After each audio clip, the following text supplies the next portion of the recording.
Did you know that the yarn and pattern company Mary Maxim didn't actually start out as a yarn and pattern company?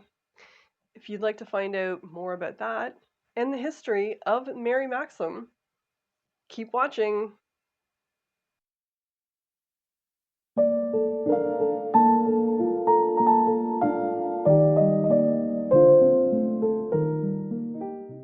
Hello, and welcome to Killer Kitsch Lizzie, my weird little world where I like to knit and sew and do other crafty things. And as I mentioned in the opening, we are going to talk a little bit about, or a lot actually, about Mary Maxim. For those who are wondering what that is, today, it's a company that sells yarn, all sorts, uh, but mostly they're famous for their knitting patterns. They're graph style knitting patterns, and a lot of people in the vintage community or knitters or just people in general, anyone in general, love Mary Maxim knitting patterns. So they're quite popular. But one of the things, there's not a ton of history information out there about them. There's a little bit here and there, but not a lot. So I actually thought I would do a video about it. And as you can tell, I'm congested. I have a cold. I'm at the end of it. I'm filming a couple of videos at a time right now, so you're gonna hear me congested in a couple of videos. So just a warning. Anyways, yeah. So yeah, I wanted to talk about Mary Maxim. I love Mary Maxim. I knit this so I'm gonna do close-ups and little video of the sweater, just so you get a better view of it, because it's pretty close up right now. But this is the roller skater sweater, and I knit this maybe 2 years ago now. It's done in bulky yarn, and I gotta tell you, it is so warm. Well, I mean, it's still warm right now. I'm filming this in the beginning of November, and it's still quite warm out. But on colder days, as long as it's not like a wind chill, even if there is a slight wind chill, I can wear this like a coat. And the colder it gets, I just layer underneath it. And it's a box, sort of a, not boxy, but it is a loose fit, so I can actually layer quite well underneath. Now, when it starts getting really cold, like we're talking minus 20 Celsius and up wind chills, then it's not quite warm enough. But otherwise, I can wear it like late fall, early winter, kind of late spring. But anyways, back to what I was talking about. So I have notes here because I don't want to try to memorize this today because my brain is like cold brain. So I'm just going to read from my notes. I'm just going to tell you a bit about the history of the company first, and then I'll talk about a few other things after that. So in the early 1930s, founder Willard and Olive I'm going to say this wrong, McPheedron, I think is how I say it. Sorry. I tried to look up the pronunciation and there's nothing that I could find on the internet. So Willard and Olive McPheedron owned a company called Sifton Products, and they were located in Sifton, Manitoba, Canada. The Sifton products produced spinning wheels and other items used to create yarn. These products were targeted for home use. Originally, Willard was a station manager at a railway station and used his connections at the railway station to help him promote his products all over Canada, actually. Then one day, a very large light bulb, ding, went off for Willard. Why not make and sell our own yarn? The Sifton Company then pivoted. One of the main reasons for moving from selling yarn making equipment to balls of yarn was to help lessen the work for anyone knitting garments. Now, at that time, the majority of home knitters were women. right? So they'd be knitting for themselves, their husbands, their children, um, gifts, things like that, right? So, and sort of previous to the 1930s, knitting patterns assumed that, I mean, even after the 1930s, but mostly before the 1930s, they just assumed that you knew how to knit. Um, and I have some Victorian patterns and a few 1920s knitting patterns that don't give you the gauge. They don't really even give you the yarn weights.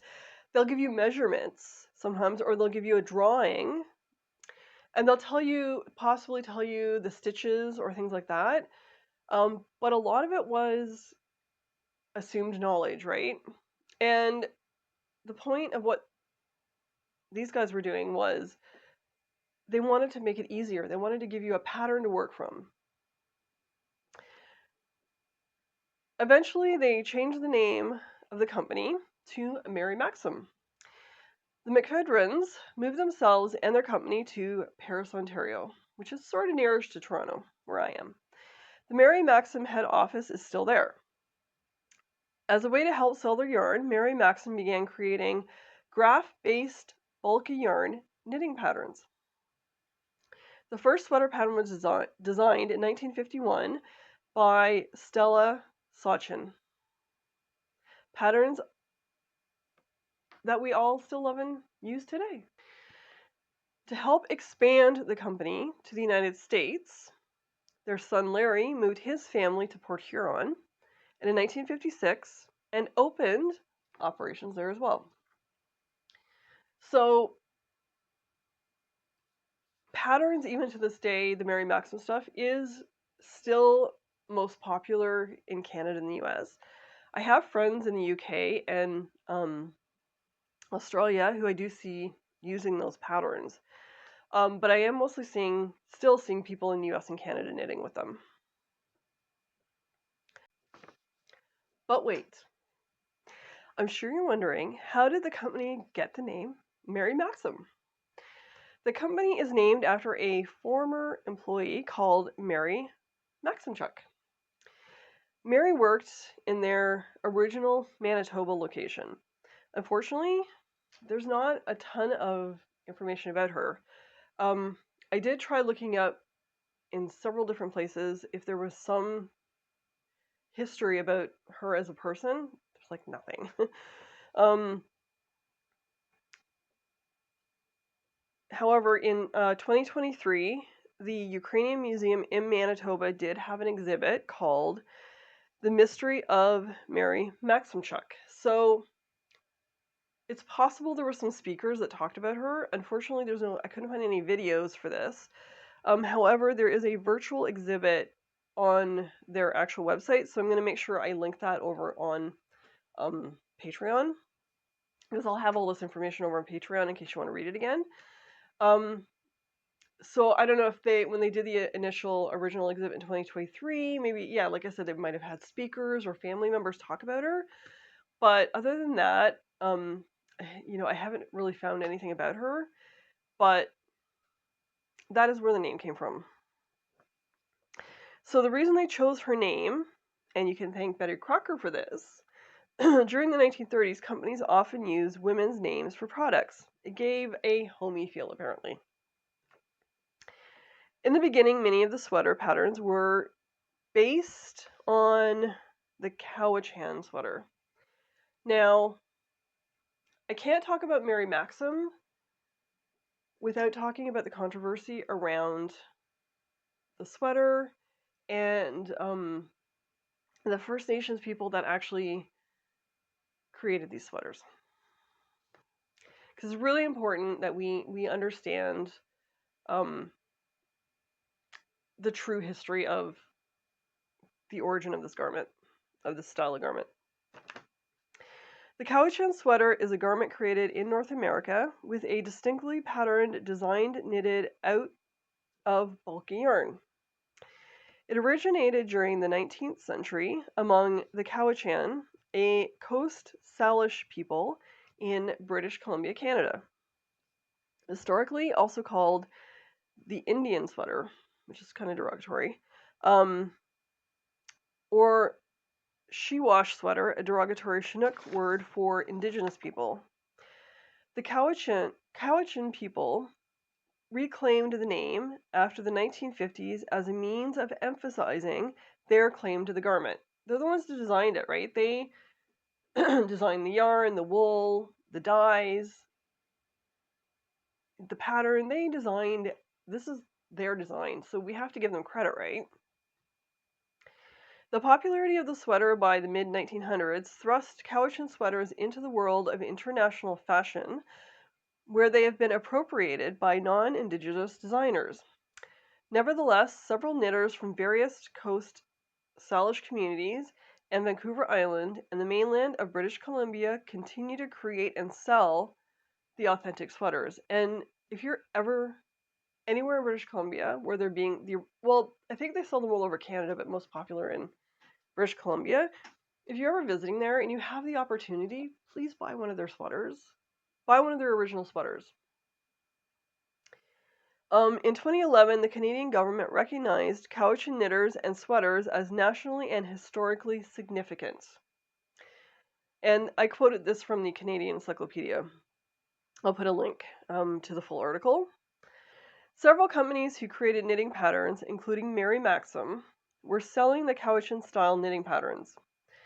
And now, when I say that, I don't mean they were like directly taking the original patterns. They were recreating them, is what I mean. And Mary Maxim still has theirs in their vintage section of their website. Other companies such as the Bay and Roots, which are Canadian companies, were selling reproductions of the sweater in 2010. I think that was for the Olympics, I believe. And they got called out big time. And they should have been called out because they weren't crediting the original makers of these patterns. Like, they did not credit the Salish communities at all. And they really should have. And or had that community create the pattern to be reproduced, right? So they got an apology after the fact, unfortunately. But yeah, I mean, give credit to the designers. Not even just in this case, any case at all. If you're ripping somebody off, don't do it. Give them credit or ask them to help. Ask them to be part of the process. Anyways, I wanted to make sure I touched on this controversy because I do know, so there are some videos on YouTube where people get like monthly surprise boxes and they do unboxings of their Mary Maxim and all that stuff, and I just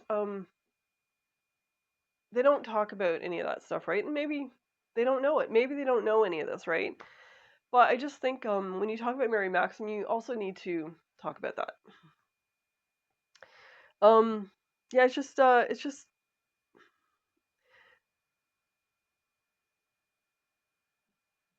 and at the time, unfortunately, it was a time in history where people weren't even thinking about that stuff, and it's not an excuse. So, anyways, just thought I'd put that in there. So, Mary Maxim doesn't just have that style of sweater. They do have other styles, curling sweaters, which this is a style of a curling sweater, and a bunch of other styles, right? So I don't personally even want to knit a Cowichan because of the controversy. I do still like the curling style of sweater. So I mean, I have made one so far, possibly gonna make another one, but even actually when I made this, I'll be 100% honest with you, I didn't know about the controversy. And I discovered it when I started doing more research because I actually honestly forgot that their original sweaters were Cowichan. I didn't even think about it. And then when I started doing the research, I was like, oh geez, right, yeah. That's how this company started. Anyway, but I've educated myself and passing that on to you. So, just more about the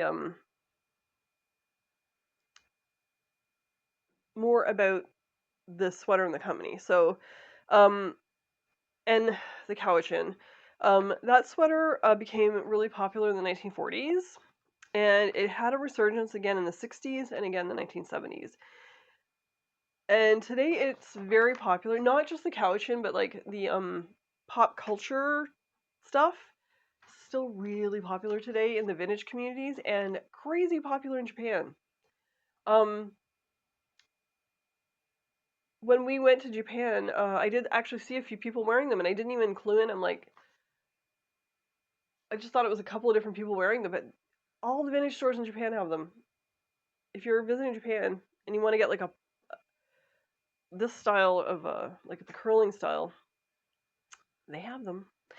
And then celebrities such as Marilyn Monroe, Steve McQueen, Bob Hope, and Michael Glazer from Starsky and Hutch were all photographed wearing the Cowichan style sweater, and that also helped gain popularity. I could not find out any information if the sweaters they were wearing were original Cowichan from the Salish nations or reproductions. I'm hoping they were original, at least.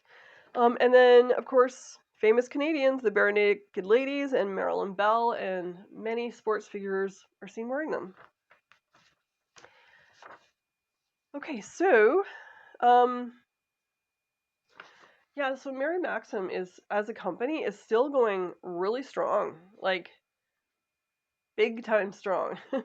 And it's on a fourth generation now, so it's a family-run business. So their grandson Rusty still runs the company today, and his kids work for him. So still going strong. Hopefully, as a company, it does. It's a really good Canadian company, so I really hope they do keep going. So throughout the video, you will have seen also videos popping up here and there. Because this is a bit of a close-up, I am going to do after this.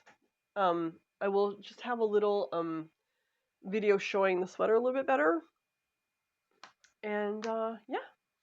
So if you like this type of video, because I'm not just doing sewing videos anymore, I'm actually doing some history videos and background videos on certain people or specific garments or things like that. I just I'm a history nerd and a research nerd, and I've already done a whole bunch of research on the 1930s for other projects I'm working on, and I'm going to be probably doing a lot of that, as well as I'm going to pick on other